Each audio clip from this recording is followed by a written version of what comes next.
souterrain, fierté montréalaise depuis les années 60.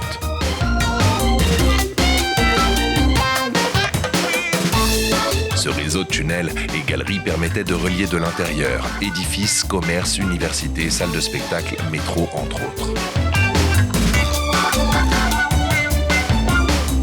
Le réseau était utilisé par près de 183 millions de personnes chaque année, incluant Montréalais vaquant à leurs occupations quotidiennes, ainsi que des milliers de touristes attirés par la singularité de cette ville souterraine qu'on ne retrouvait nulle part dans le monde. Bien que connue internationalement, cette merveille architecturale regorge de secrets, non seulement sur son origine, mais, comme vous le savez déjà, sur son importance pour le présent. Le documentaire qui suit a pour but d'expliquer, mais surtout de conserver le savoir du passé.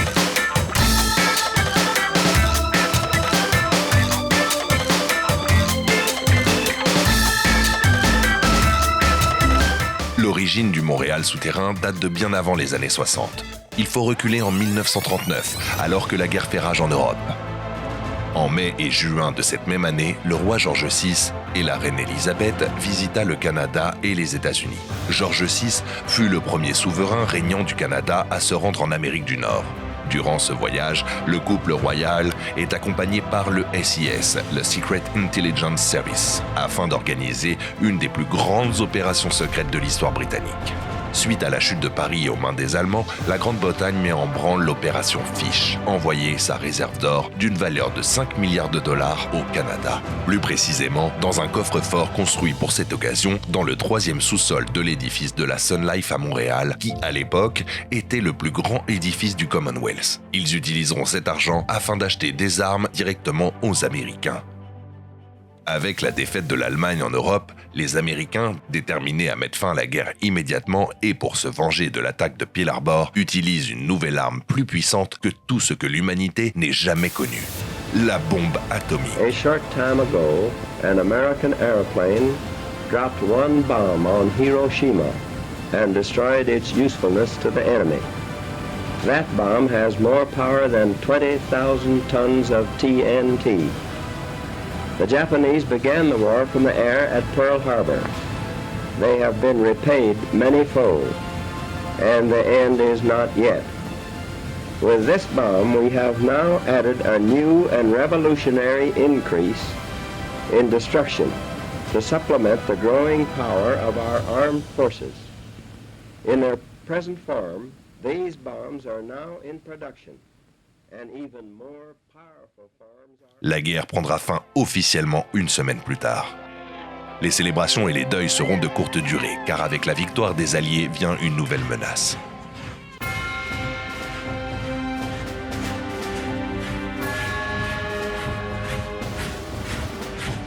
Alliés pendant le conflit, les États-Unis et l'Union soviétique deviennent rapidement des ennemis après la guerre.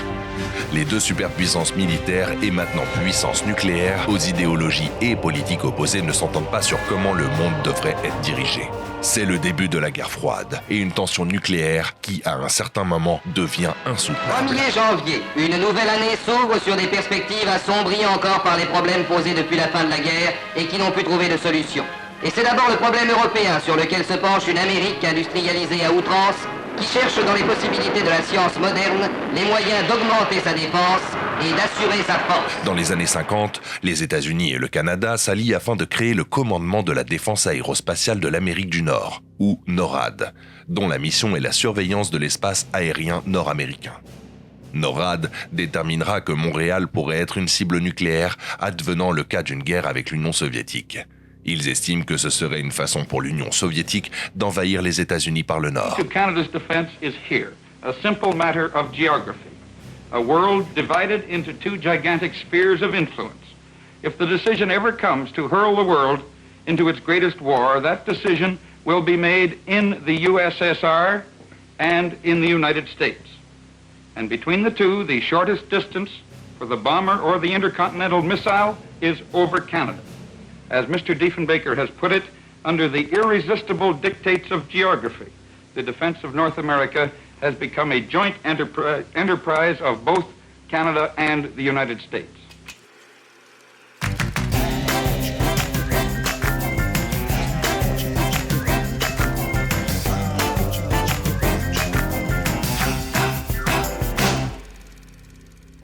Sous couvert de la construction du métro de Montréal et l'Expo 67, le gouvernement fédéral, provincial ainsi que le maire de Montréal, Jean Drapeau, agrandissent l'ancien coffre-fort de la Sun Life afin d'y créer un bunker nucléaire sous le centre-ville de Montréal. L'inauguration de la place Ville-Marie justifie l'apparition d'un Montréal souterrain accessible à tous. Car la tension est à son comble avec la crise des missiles de Cuba. Mr. President, we must address our attention to the build-up of nuclear striking power in Cuba. La menace nucléaire devient une réalité. Après 13 jours de négociations et d'intimidation, le premier secrétaire Nikita Khrouchtchev et le président John F. Kennedy réussissent à trouver une entente et Khrouchtchev ordonne le démantèlement des missiles nucléaires. C'est une victoire de l'Ouest et un dur revers pour Khrouchtchev, qui sera renversé l'année suivante. Malgré ce revers, l'URSS ne s'avoue pas vaincue. Les communistes tentent d'étendre le rideau de fer en Asie, mais les Américains ne laisseront pas la menace rouge s'y installer. La guerre du Vietnam est à son paroxysme.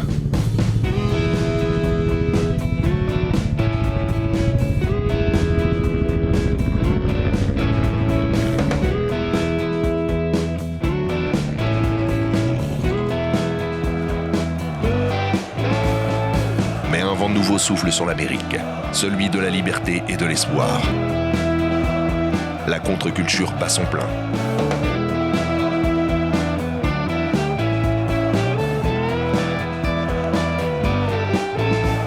La guerre du Vietnam se termine sans faire de réel gagnant. La fin de cette guerre semble avoir mis sur pause l'escalade militaire entre les deux superpuissances. NORAD enlève son avertissement d'attaque nucléaire sur Montréal. La métropole est en pleine expansion.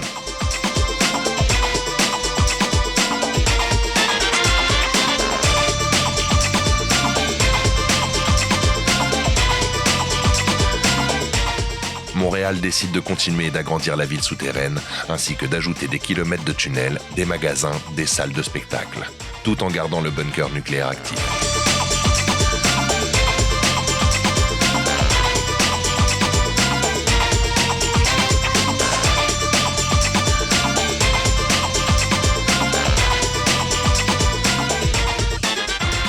À la fin des années 80, l'URSS menée par Gorbatchev abdique et, avec la chute du mur de Berlin, la chute du communisme.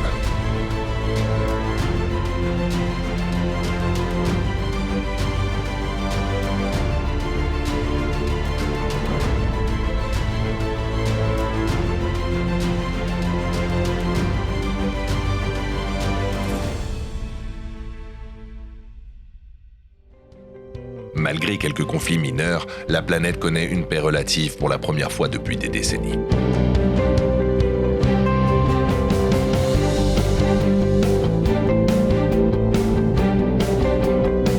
C'est un moment de prospérité pour les pays de l'Ouest, et Montréal ne fait pas exception.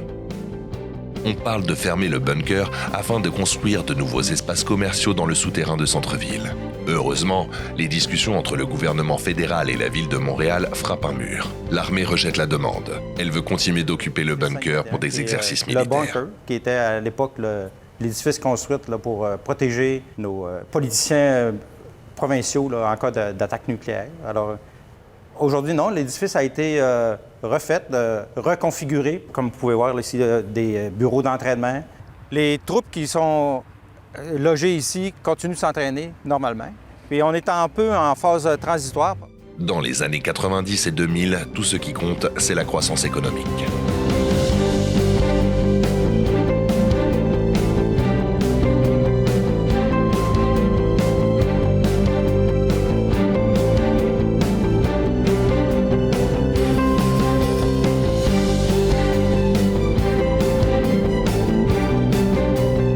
Cette poursuite du profit toujours plus élevé, un transfert graduel et constant de la production de biens de consommation des pays, dits industrialisés vers la Chine, se fait sur plusieurs années.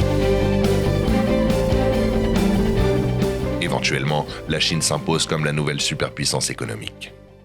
L'élection en 2016 d'un nouveau président américain au tempérament explosif et imprévisible, Donald Trump, provoque une instabilité mondiale.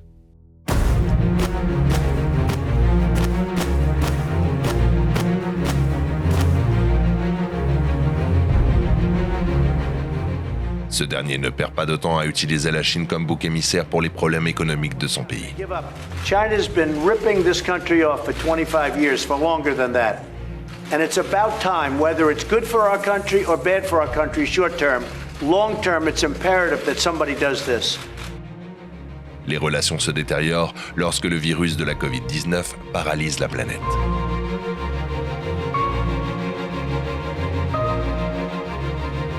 Of the malfeasance of the Chinese government.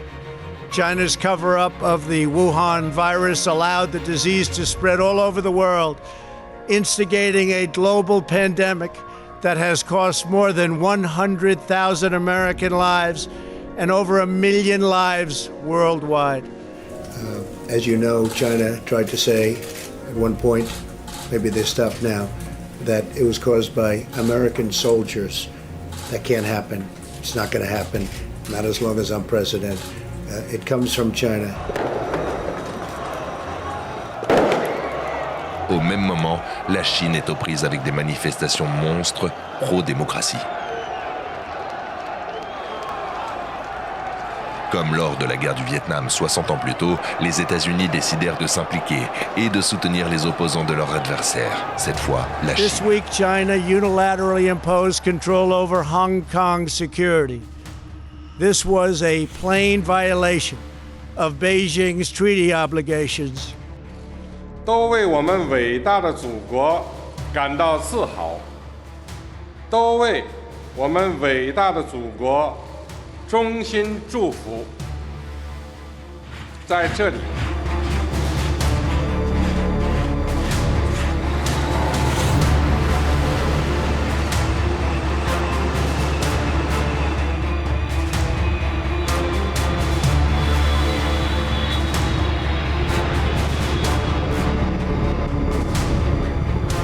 The United States has great strength and patience, but if it is forced to defend itself or its allies, we will have no choice but to totally destroy China.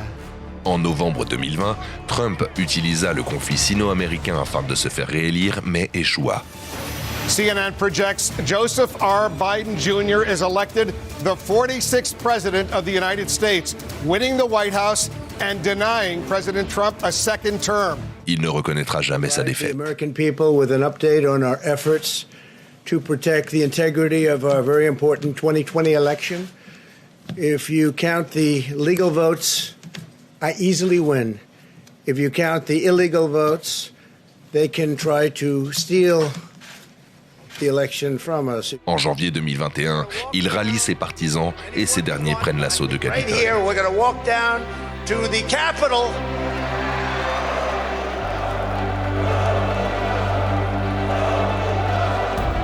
Because you'll never take back our country with weakness. You have to show strength and you have to be strong.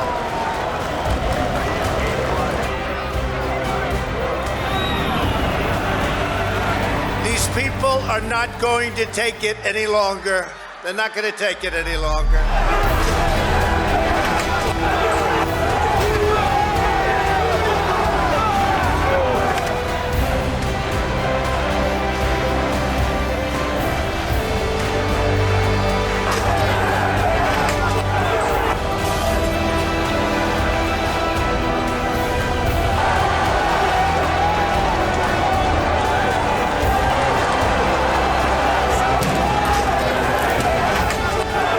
Interfere in our elections, and it has to be stopped. It's China's fault. It should have never happened. They stopped it from going in, but it was China's fault. They rigged an election. They rigged it like they've never rigged an election before. Let's put all those names down, and we start hunting them down one by one. Traitors get guillotined. This is not just a matter of domestic politics. This is a matter of national security. Creator God, for filling this chamber with your white light of love, your white light of harmony. Thank you for filling this chamber with patriots that love you and that love Christ. Thank you, divine, omniscient, omnipotent, and omnipresent Creator God, for blessing each and every one of us here and now. Thank you, divine Creator God, for surrounding and filling us with the divine, omnipresent white light of love and protection, peace in harmony. Thank you for allowing the United States of America to be reborn. Thank you for allowing us to get rid of the communists, the globalists, and the traitors within our government. We love you and we thank you. In Christ's holy name we pray. Trump réussit à reprendre le pouvoir.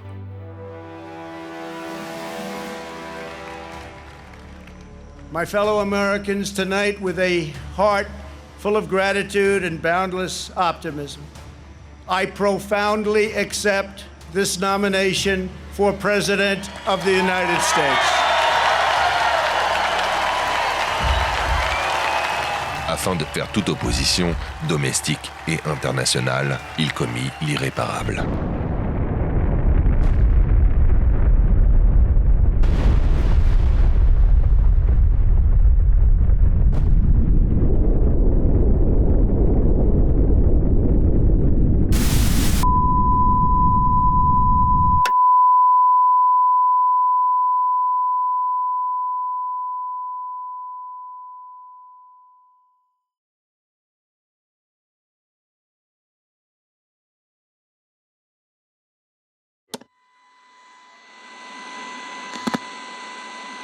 Allô?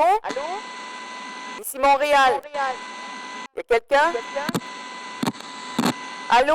Ici Montréal souterrain. Vous me recevez? On est en vie. On est dans le bunker du souterrain de Montréal.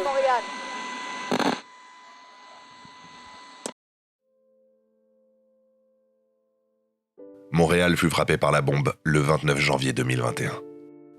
La ville entière était détruite en une fraction de seconde. Il n'y a pas eu d'avertissement. Seuls ceux qui se trouvaient dans le Montréal souterrain furent épargnés.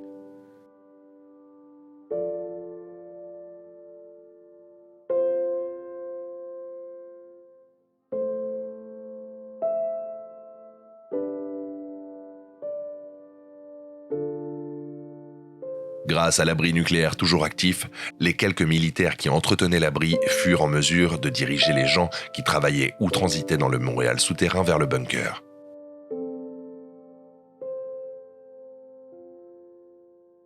Nous utilisons cet abri comme base afin de reconstruire. Nous sommes loin d'avoir fini.